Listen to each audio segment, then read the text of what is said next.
Hey, what's up, and welcome to another Wednesday workshop. In this episode, we're going to be looking at how to create a measurement plan for our business.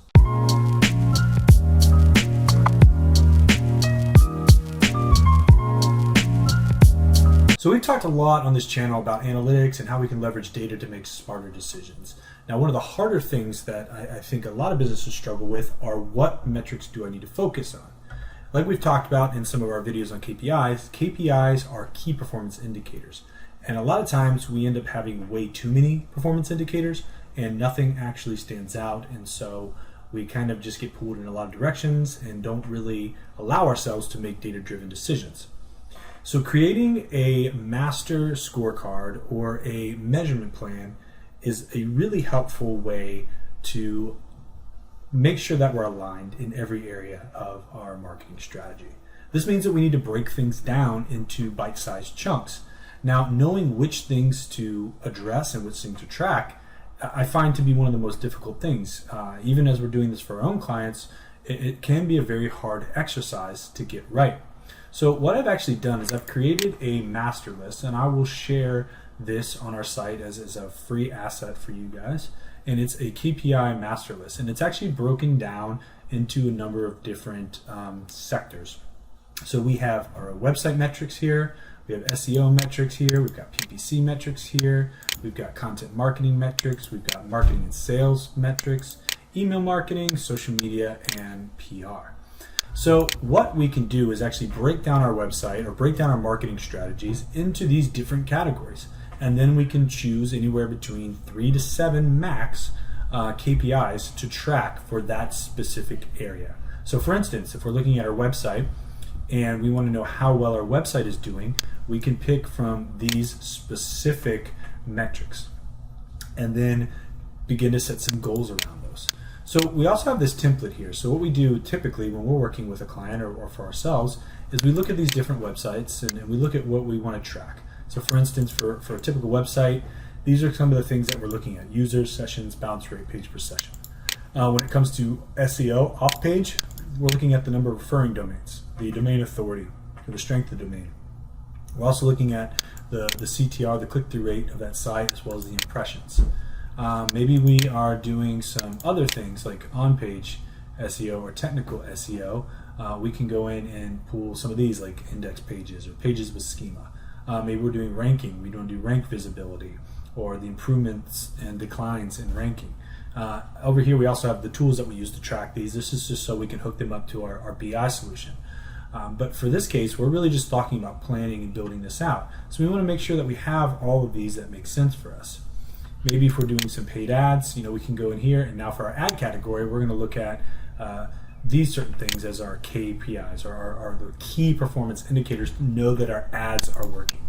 Once you have them on this template, I like to color code them so you can make sure that you break them down when you're building out your decks or your slides or any of your intelligence tools. So you can say, okay, on my website deck, I need to be able to see this. On my SEO, on my off-page SEO dashboard, I need to be able to see these 4 metrics. Once you have your KPIs defined, it's important to look at your goals.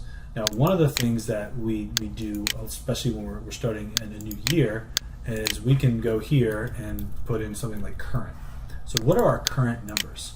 So let's say we have 5,000 users per month, and then we have something like 7,000 sessions.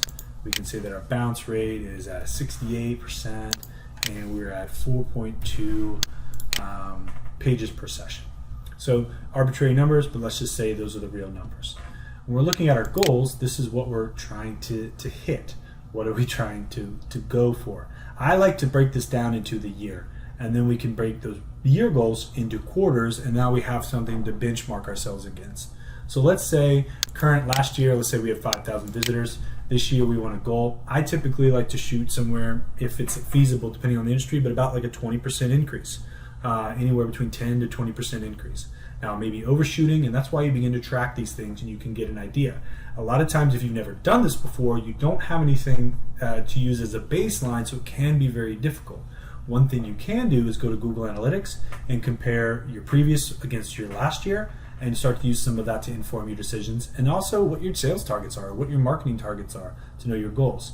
So let's say that our goals would be increase this by 20%.